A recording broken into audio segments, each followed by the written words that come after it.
Amém, Senhor, amém. Irmãos queridos, hoje a gente está encerrando aqui a série de mensagens Vivendo pela Fé, em que a gente ouviu nas últimas 4 semanas a exposição dos 4 primeiros solas da Reforma. A Reforma é conhecida por 5 solas, 5 slogans, não é? Que resumem o seu pensamento a respeito do projeto de Deus para o homem. E o primeiro deles, solas do latim somente ou só. O primeiro deles é o sola scriptura, ou só as escrituras. A gente ouviu que se algum pensamento não se enquadra nas escrituras, ele deve ser rejeitado, mesmo que faça chover milagres todos os dias. Esse é um pensamento radical dos reformados, porque viram os desvios que a igreja tinha cometido.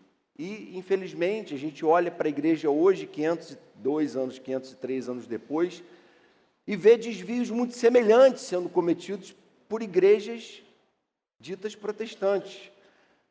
De modo que esse tema é extremamente relevante para a nossa vida como igreja hoje. Fundamental a gente entender que as Escrituras são uma evidência, uma prova de que o Senhor nos ama, por isso Ele se auto-revelou a nós. Por isso Ele deu essa prova. Todos, indistintamente aqui, precisamos conhecer e nos submeter às Escrituras. Aí na segunda semana a gente ouviu sobre o só a graça. Nós não temos qualquer mérito na nossa salvação. Nós fomos alcançados pela graça. E nós, então, obedecemos a Deus não para sermos salvos, mas porque fomos salvos gratuitamente. Nossa obediência não é uma forma de barganha com Deus, de negociação com Ele. Nada que a gente faça convencerá a Deus de que nós somos merecedores do seu favor. Nós somos indignos por natureza. Graça é favor imerecido. É um Deus que se move gratuitamente, nos dá a salvação. Foi o segundo sola. O terceiro sola, só Jesus, só Cristo. Só a obra de Jesus na cruz satisfez a justa justiça de Deus. Só a obra de Jesus na cruz foi capaz de nos absolver da condenação e da morte eternas, às quais nós estávamos destinados por causa da dureza do nosso coração e do pecado em nós.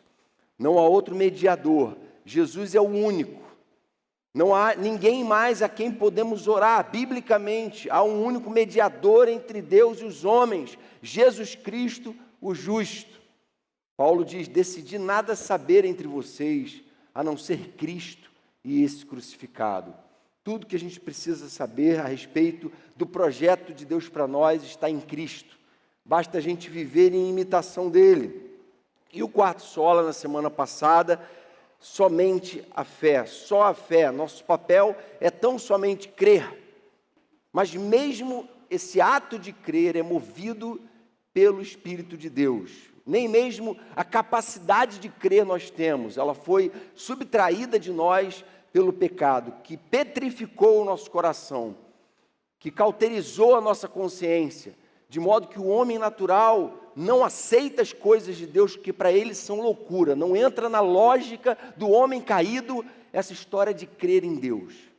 Então, a fé, ela mesmo, é dada por Deus como um dom, não por obras para que ninguém se glorie. Amém? E hoje nós vamos falar sobre o último sola, o só a Deus glória. Por quê? No contexto da reforma, havia, por exemplo, uma ideia de que a salvação era algo meritório. Então as pessoas compravam terreno no céu, as indulgências, a venda do perdão de Deus, a venda da salvação era praticada como forma de fazer caixa para a instituição eclesiástica. Desvios graves que a igreja havia cometido. Você conhece pregadores e igrejas hoje que pregam esse tipo de barganha? Igrejas que em princípio seriam protestantes, mas que pregam isso. E aí a gente fala: mas eu não sou assim, minha igreja não é assim. Mas a verdade é que todos nós estamos impregnados de justiça própria, da ideia de que nós de algum modo temos mérito sobre alguma coisa na nossa caminhada com Deus. até nós compreendermos a graça, até nós entendermos isso. Outro problema da igreja romana, daquele século XVI, a pompa, o clero era superior ao laicato, não é? Havia uma elite que eram os sacerdotes da igreja, era a liderança, e os reformadores quebram isso dizendo, olha, nós somos um reino de sacerdotes, uma vez que todos temos o Espírito Santo, nós somos um reino de sacerdotes, mas ainda hoje existe gente cristã, evangélica, que possivelmente frequenta uma igreja lá na França, uma igreja aqui, que se julga superior aos outros, que se julga em condições de avaliar, de julgar, de criticar, de agir com superioridade, de não tolerar, de não ter paciência com as falhas dos outros. Se julga em condições de não perdoar. O que é isso? É aquele mesmo pecado da pompa, do senso de superioridade, um equívoco absoluto à luz de Cristo, mas esse é um problema, esse impulso de a gente se tornar arrogante, de a gente de algum modo se vangloriar, de a gente de algum modo assumir uma ideia de superioridade. A gente vê também essa pompa em superestruturas empresariais, eclesiásticas, que nada refletem a simplicidade do caráter e do ensino de Jesus.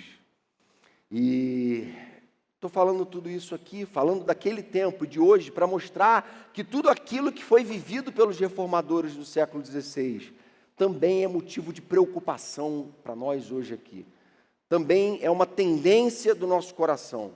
Um outro problema que eles viram com respeito à glória dos homens, o Papa, então, da Igreja Romana, seria, na interpretação deles, o vicário de Cristo, ou vigário, tanto faz, significa o substituto.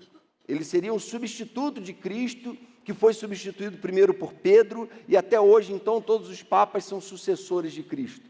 Quando a própria palavra de Deus diz que não há nenhum mediador a não ser Cristo, só Ele é o único mediador entre Deus e os homens. Tem uma história a respeito disso, de Tomás de Aquino, no século XIII, ele então se aproxima do Papa Inocêncio II, e o Papa critica ele, dizendo assim, Tomás, você é um homem tão culto, mas insiste nessa coisa de voto de pobreza, que era parte da ordem a qual Tomás de Aquino fazia parte, e o Papa diz assim para ele, Tomás, você não percebe que hoje nós não precisamos mais dizer, não tenho prata nem ouro? Quem lembra da história lá no Novo Testamento, não é? Pedro e João na porta formosa do templo, que dizem para o paralítico, não tenho prata nem ouro, mas o que eu tenho, eu te dou, levanta e anda. E o Papa então se gaba, nós não precisamos mais dizer isso, não tenho prata nem ouro. E Tomás responde para ele assim, mas hoje nós também não podemos mais dizer, levanta, toma o teu leito e anda. A igreja enriqueceu, se exaltou na sua própria glória, se envaideceu e perdeu o seu poder, porque passou a confiar em estrutura eclesiástica, porque passou a confiar em lideranças, em sistemas eclesiásticos, porque passou a confiar em poderio econômico, porque passou a erigir para si mesma ídolos que pudessem ser manipulados politicamente, talvez, e passou a acreditar que esses homens seriam, de algum modo, garantia de cobertura espiritual, garantia de salvação e esse tipo de coisa. Então, havia essa ideia de mérito, essa ideia estratificada da fé. O cristianismo havia perdido a beleza da sua simplicidade, da consciência de que o reino de Deus não é deste mundo, não é para este mundo, não se encerra aqui, mas é algo muito maior, é algo transcendente. E com isso perderam a consciência da glória de Deus. Irmãos, eu e você também podemos, no meio do caminho, perder a consciência da glória de Deus. Podemos nós também estarmos focados em coisas que não vão alimentar a nossa alma, que não vão resolver o nosso problema. E aí os reformadores leem textos como, por exemplo, Romanos 3, verso 10, abrindo a Bíblia, que diz assim: não há um justo, nenhum sequer. Não há ninguém, não interessa qual é o extrato social, não interessa qual é a casta que pertence, se é nobre, se é clero, se é leigo, não interessa, não há um justo, nenhum sequer, e quem disse isso foi a Escritura Sagrada, foi o próprio Deus. Não há ninguém que entenda, ninguém que busque a Deus, todos se desviaram, tornaram-se juntamente inúteis. Essa é a condição do homem natural sem Deus, totalmente perdido. Em segundo lugar, eles redescobriram que todos pecaram e estão destituídos da glória de Deus. Romanos 3, 23. Todos. A glória de Deus é a manifestação da sua perfeição e da sua majestade. E essa glória podia ser vista no ser humano antes da queda. Deus fez o homem à sua imagem e semelhança para refletir a beleza da sua glória, da sua santidade, da sua perfeição. Mas aí o homem peca e se torna miserável, pobre, cego e nu. E mesmo sendo assim, se desvia e acredita em mentiras a respeito de si mesmo. Se ilude, constrói uma ideia sobre si mesmo completamente equivocada e se sente em condições e em direito de se sentir superior a quem quer que seja, e de não ouvir e de não se submeter à palavra de Deus. E por fim, os reformadores descobriram também que o homem é incapaz de conhecer a si mesmo se ele não conhecer a Deus. Por causa dessa distorção, ele se torna refém de uma imagem falsa e idealizada que ele constrói sobre si mesmo. Gente, a gente faz isso. Eu e você fazemos isso o tempo todo. A gente constrói constantemente ideias a nosso respeito com base, por exemplo, na nossa própria vanglória, glória vazia. A gente se sente bem, se sente massageado no ego com coisas bobas, com coisas que têm aparência de virtude, mas sequer são virtude. Ou então, a gente sente autopiedade, a gente se sente vítima. A gente acha que nós somos pobres coitados, que não merecemos tanto sofrimento, que não merecemos sequer as consequências do nosso próprio pecado. Esse é um outro problema. Leitura distorcida, quando a Bíblia fala que a gente merece sim. Um outro extremo é um autodesprezo exacerbado. Gente que não suporta conviver consigo mesmo, que vive se desprezando, que se entrega a um complexo de inferioridade autodestrutivo, que não consegue nem perceber reflexos da imagem de Deus, que não foi suprimida totalmente, foi embotada pelo pecado. E tem gente que sente isso daqui tudo junto, visões distorcidas sobre si mesmo. Aí Calvino escreveu o seguinte, logo no primeiro capítulo das Institutas: enquanto a nossa contemplação não vai além da terra, ficamos satisfeitos com a nossa justiça própria, com a nossa sabedoria, com a nossa capacidade ou poder, e nos gratificamos e nos elogiamos a nós mesmos, pouco faltando para que nos consideremos semideuses. Mas se uma vez que seja, pensamos no Senhor e virmos a perfeição da sua justiça, da sua sabedoria e do seu poder, a cujo modelo devemos ajustar-nos, o que antes nos agradava parecendo justiça, logo veremos que não passa de uma grande iniquidade. O que nos impressionava maravilhosamente sob o título de sabedoria se revelará como loucura extrema, e o que tinha aparência de capacidade ou poder se mostrará miserável fraqueza. Assim, o que em nós tem a aparência de absoluta perfeição, nem de longe se assemelha à pureza de Deus. Tamanha a forma como distorcemos tudo. e enxergamos tudo assim. Calvino dizia que até quando a gente adora a Deus, a gente peca, a gente cai, a gente falha, e a gente não consegue expressar ao Senhor a glória, o louvor e a adoração perfeita e pura da qual Ele é digno. Não conseguimos orar de forma vazia de si mesmo, de forma a engrandecê-lo. E o apóstolo Paulo, então, no texto base aqui que a gente vai expor agora, Efésios capítulo 2, ele explica para a gente essa relação que a gente tem que fazer entre o conhecimento de Deus e o conhecimento de nós mesmos. A gente jamais vai entender a si próprio se não percebermos aquilo que Deus revelou sobre nós mesmos. E só então nós seremos capazes de atribuir a Deus toda a glória. Só então os reformadores foram capazes de discernir tamanho desvio na história da igreja e falar, não está certo, está tudo errado. A gente tem que voltar para a realidade da igreja primitiva. A gente tem que voltar para a glória da igreja que sofria, que padecia, que sabia o que era amar a Deus, porque nós esquecemos de como é amar a Deus. Gente, vamos ler então Efésios capítulo 2, verso 1. Paulo diz assim: vocês estavam mortos em suas transgressões e pecados, nos quais costumavam viver, quando seguiam a presente ordem deste mundo e o príncipe do poder do ar, o espírito que está agora atuando nos que vivem na desobediência.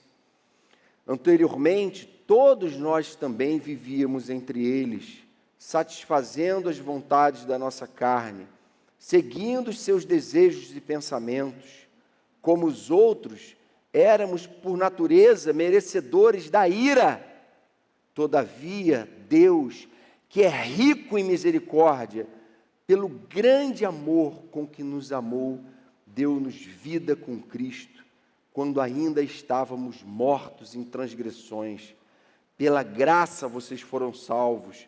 Deus nos ressuscitou com Cristo e com Ele nos fez assentar nas regiões celestiais em Cristo Jesus, para mostrar nas eras que hão de vir a incomparável riqueza de sua graça, demonstrada em sua bondade para conosco em Cristo Jesus.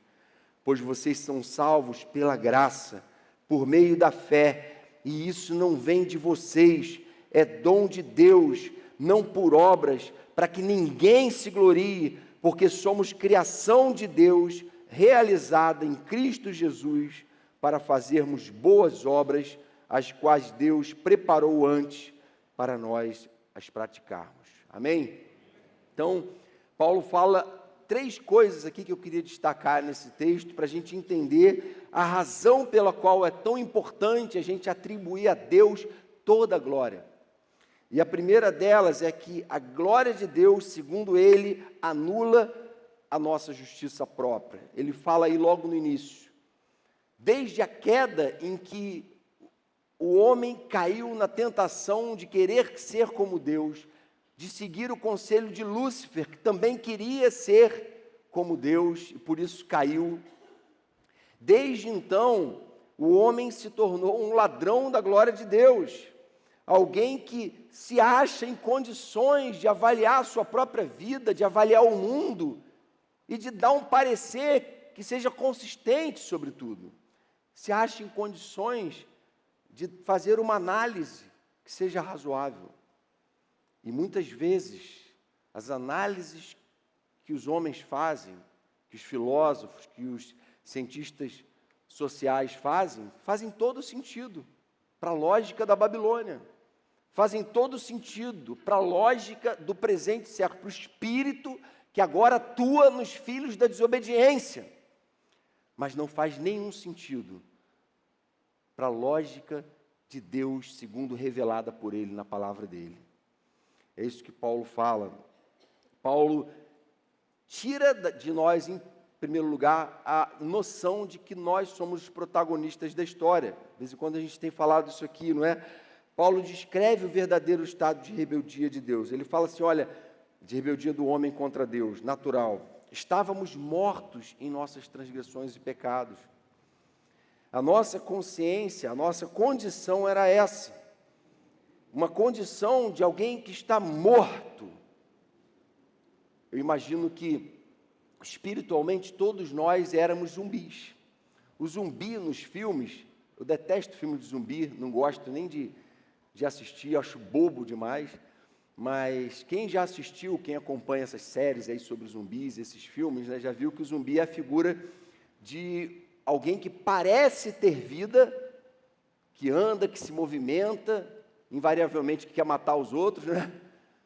Que parece que anda, que parece que tem vida, é um ser vivo andando ali, mas que de fato já morreu, está em estado de putrefação. E essa figura do zumbi é precisamente a figura do ser humano espiritualmente sem Deus. É alguém que anda, que se movimenta, que vai para cá, vai para lá, mas está morto espiritualmente, mas é um cadáver ambulante, do ponto de vista espiritual. Está num caminho de morte e já vivendo como morto, é isso que Paulo está falando. Mortos em suas transgressões e pecados. Algumas pessoas se compadecem muito com a morte de algumas pessoas que, na verdade, já estavam mortas. O ser humano sem Deus já está morto. Quando ele morre, ele não deixou a vida, ele mesmo vivo, ele já estava morto. E quando Deus ensina na palavra, Ele sempre nos faz pensar na vida humana como tendo muito mais valor sua alma, que é eterna, que é para sempre. E Ele se preocupa muito mais com isso. Paulo continua falando: seguíamos a presente ordem deste mundo e o príncipe do poder do ar. O homem sem Deus não é alguém que está em cima do muro, porque uma vez que a gente já é pecador, em cima do muro já é a decisão por ser servo de Satanás. Se o homem não conhecesse pecado, em cima do muro seria o lado de Deus. Mas uma vez que o homem já é pecador compulsivo e obstinado, em cima do muro já é se decidir pelas trevas. Seguíamos a presente ordem, estabelecida pelo príncipe do poder do ar. Éramos servos de Satanás, é isso que Paulo está falando.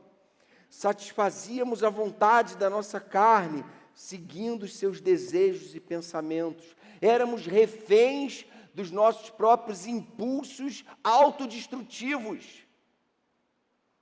Qualquer ser humano que se entregue aos seus próprios desejos, prazeres e vontades, que leve às últimas consequências, o pensamento de Freud, de que você tem que se liberar, se permitir para se conhecer, isso vai dar ruim lá na frente, vai se arrebentar.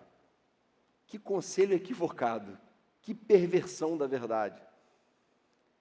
Dar vazão aos impulsos pecaminosos. E aí você vê o estado de emburrecimento, os teólogos falam do estado noético da queda, não é?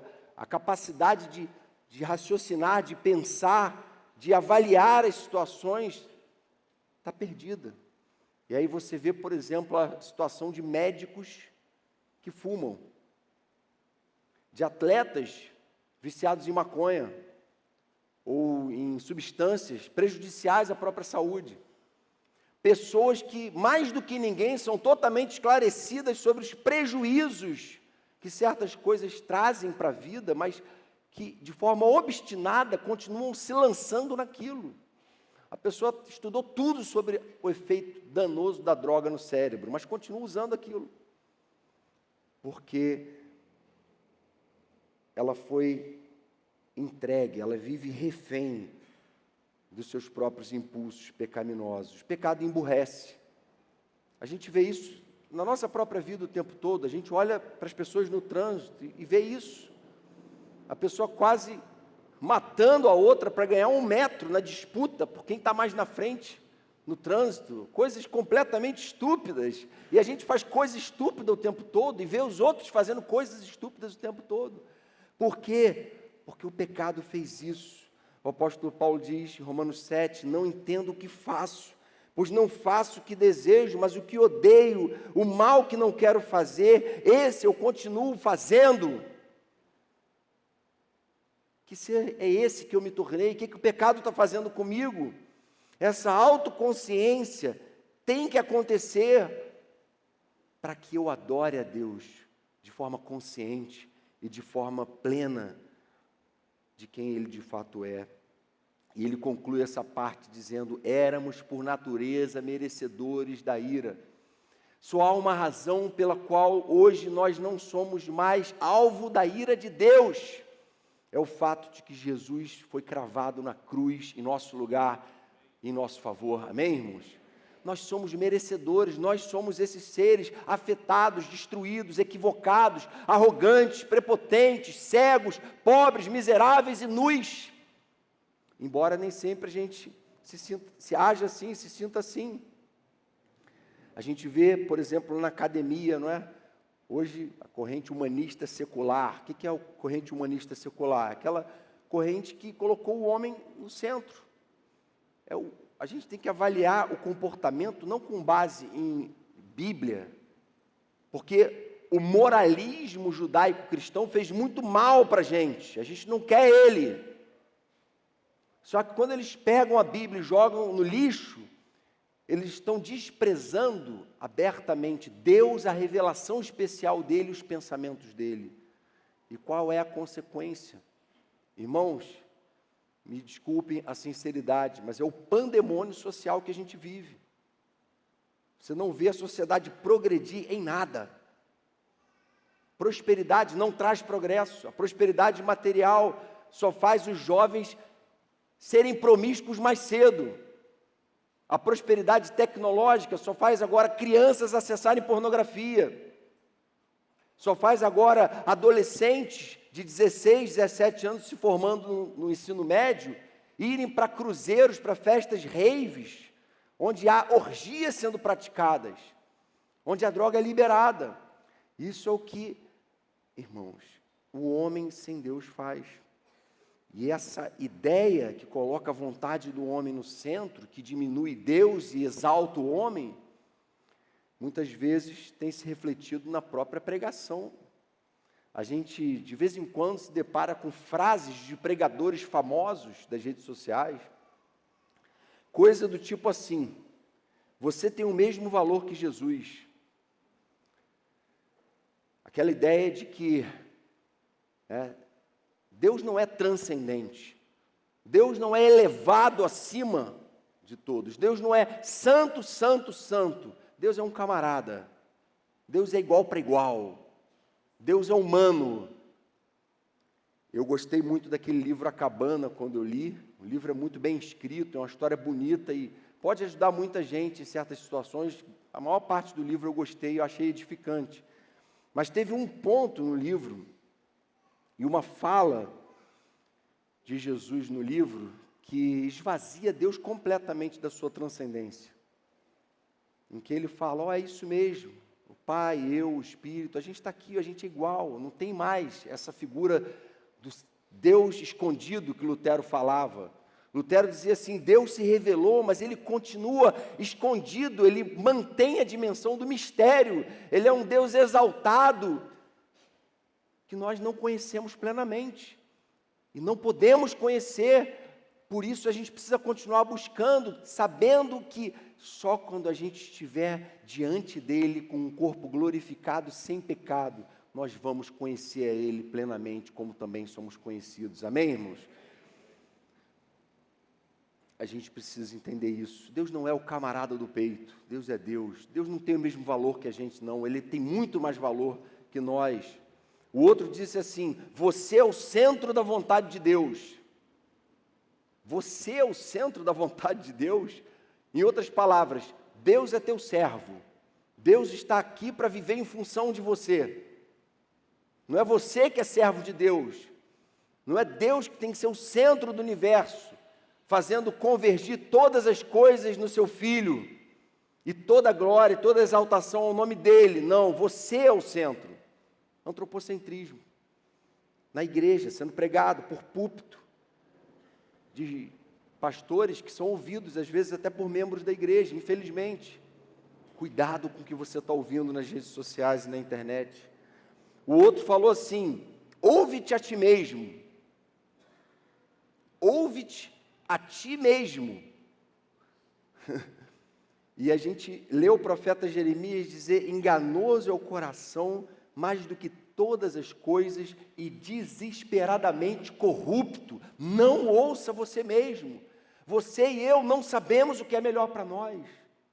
Nós precisamos ir às Escrituras e obter dela conhecimento sobre nós mesmos e sobre Deus, e conhecimento sobre nós mesmos, à luz do conhecimento de Deus, porque só quando enxergamos a beleza da santidade dEle, da glória dEle, é que a gente passa a enxergar também a nossa pequenez e miséria e pecaminosidade.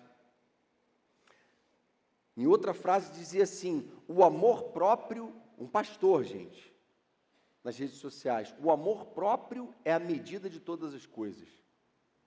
Você tem que ser movido por amor a si próprio. Isso é a medida de todas as coisas. Não é a glória de Deus, não é a palavra de Deus, mas é o amor próprio. Parafraseando o erro de Pitágoras, que disse, o homem é a medida de todas as coisas. Gente, isso daqui está sendo pregado por aí. Tem gente se alimentando disso. Teólogos liberais que nem mais consideram o apóstolo Paulo inspirado. Sabe por quê? Por causa da teologia de Paulo firme, da teologia de Paulo cristocêntrica. E aí eles separam. Não, Jesus era bacana, Jesus era fofinho. Paulo foi muito duro. Paulo era muito legalista. Mas olha o que Jesus disse para o jovem rico. Por que você me chama bom? Ninguém é bom, a não ser um que é Deus. Quem tirou o centro do homem de si próprio e colocou o centro do homem em Deus foi Jesus. Não há ninguém bom. Não foi Paulo que falou isso, Jesus falou isso. Jesus diz assim em Lucas 9, 23, se alguém quer acompanhar-me, negue-se a si mesmo, dia a dia tome a sua cruz e siga-me. Pois quem quiser salvar a sua vida, a perderá. E quem perder a vida por amor de mim, a salvará. Amém, irmãos? O que Jesus está fazendo? Tirando o centro da nossa história e da nossa vida, de nós mesmos, e colocando em Deus. Você quer ser a medida de todas as coisas? Você quer que o amor próprio seja a medida de todas as coisas? Então você nem vai conhecer a vida. Jesus está falando, não tem vida aí, tem engano, tem auto-engano, tem mentira. Que base é essa? A vida sem Deus não passa de pura ilusão e auto-engano. Pedro diz assim, toda a humanidade é como a relva, e toda a sua glória como a flor da relva. A relva murcha e cai a sua flor, mas a palavra do Senhor permanece para sempre. Amém, irmãos? Tomás de Aquino diz o seguinte, aquilo que não é Deus não tem substância, não tem permanência e não tem consistência. Só Deus tem substância, permanência e consistência.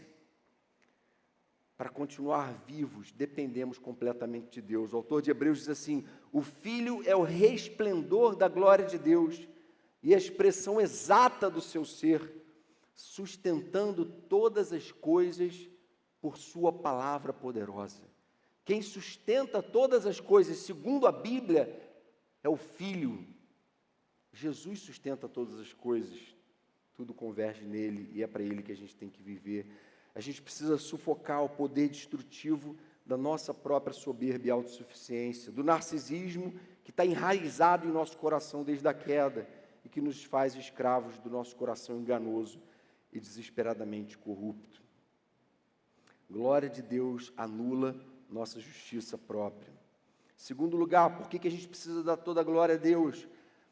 A consciência da glória de Deus, Paulo diz, muda tudo. Na verdade, ele passa a descrever aí exatamente essa ideia do protagonismo de Deus. Ele diz o seguinte, verso 4, Deus é rico em misericórdia, pelo grande amor com que Ele nos amou, Ele nos deu vida em Cristo, quando ainda estávamos em transgressões. Pela graça dEle nós somos salvos. Deus nos ressuscitou com Cristo e com Ele nos fez assentar nas regiões celestiais. Deus quis mostrar a incomparável riqueza da sua graça. A fé não vem de nós, é dom de Deus, não de obras, para que ninguém se glorie. Paulo está convidando a gente a entender que Deus é o verdadeiro protagonismo da história e que toda honra, toda glória, todo louvor, todo mérito, toda adoração tem que ser dada a Ele. E a nossa vida deve ser vivida em função dEle, da vontade dEle como Senhor. Ele se revelou como Senhor.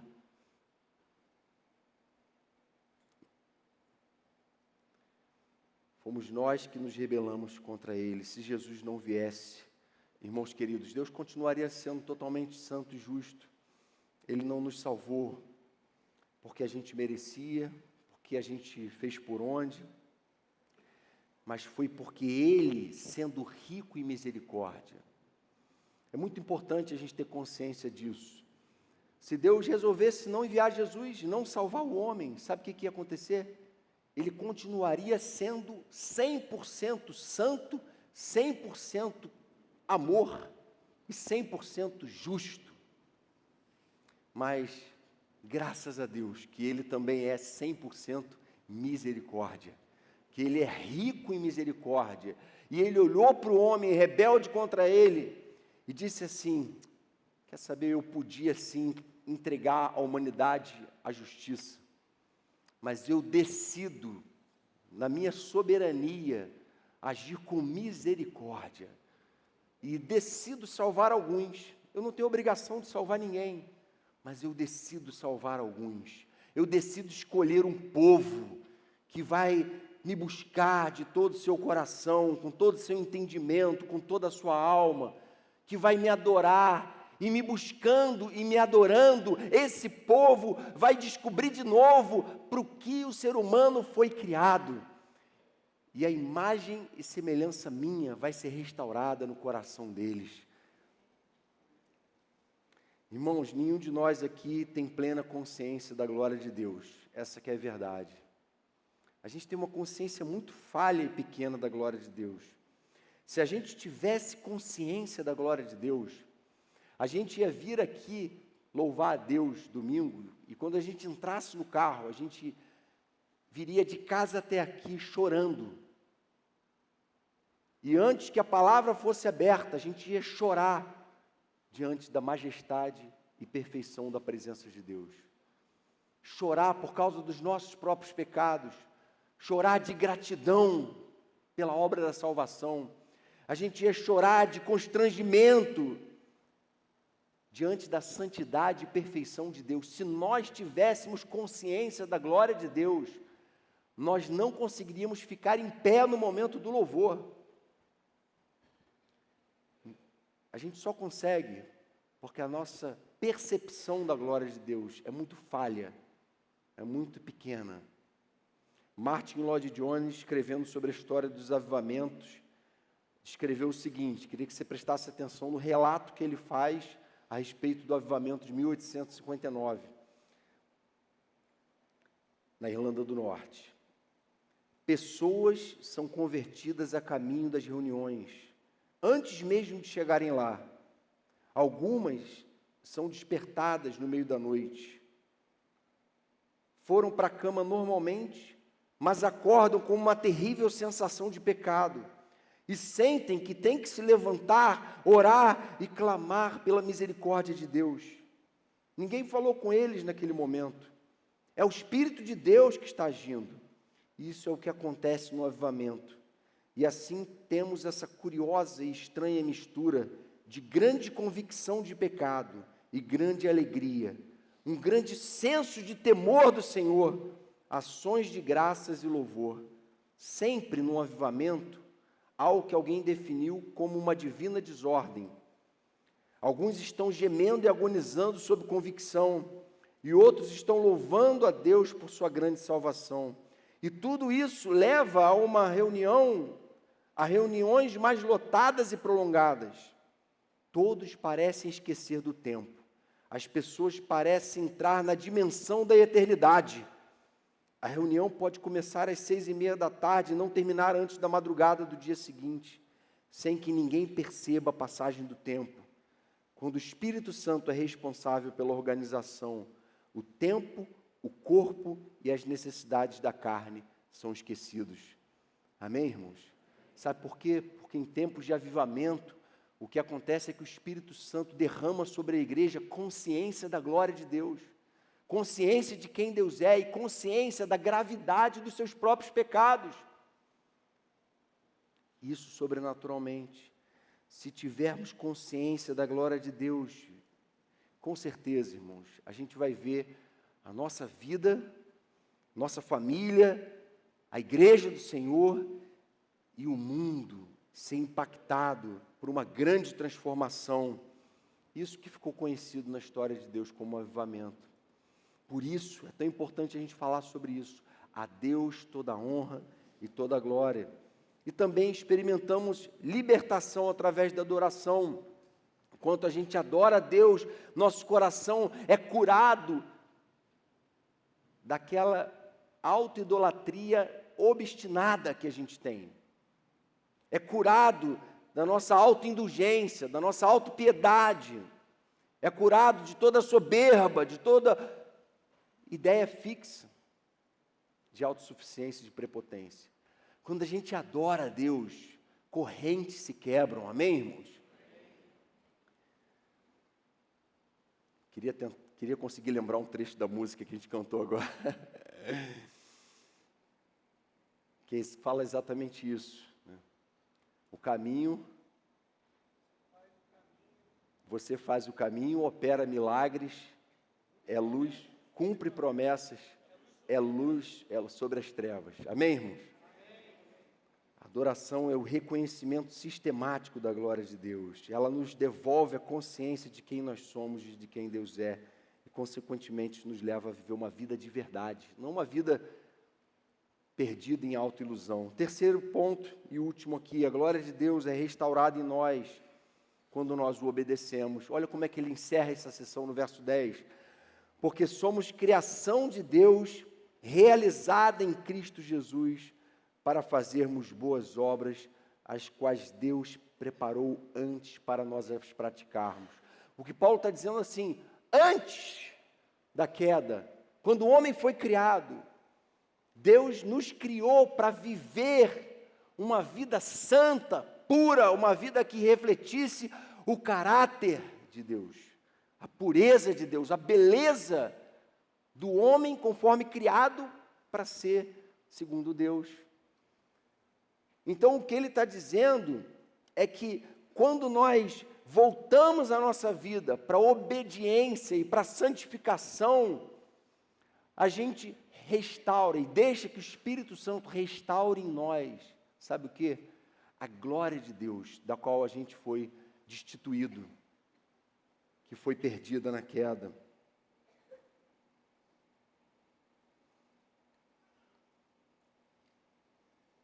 Quando nos santificamos, experimentamos um gostinho da glória de Deus e daquilo que Ele tem reservado para nós na eternidade. Mateus capítulo 5, 16, o Senhor Jesus diz assim, olha, assim brilhe a luz de vocês diante dos homens, para que os homens vejam as boas obras de vocês e deem glórias a vocês? Não, e glorifiquem ao Pai de vocês que está nos céus. O Pai de vocês está exaltado nos céus. E o que acontece quando existe um povo quebrantado, dependente de Deus, que adora Ele, que se dedica a Ele, que se entrega a Ele, que renuncia a si mesmo em função dEle, que procura viver o projeto dEle, para a glória dEle. Ser homem para Deus, ser mulher para Deus, ser pai para Deus, ser mãe para Deus, ser cônjuge, servir na igreja para Deus, cumprir uma bela carreira profissional secular para a glória de Deus. O que Jesus está falando é que quando a gente vive em função do reino de Deus, da glória de Deus, os homens olham para nós e não nos glorificam, eles glorificam a Deus. Porque eles sabem que nós somos como eles, sabem que nós somos pecadores também. Então, se alguma coisa mudou num coração obstinado e duro, isso é ação sobrenatural de Deus, é manifestação do poder do Espírito Santo. Quanto mais do céu existe em nossas vidas, menos da terra cobiçaremos.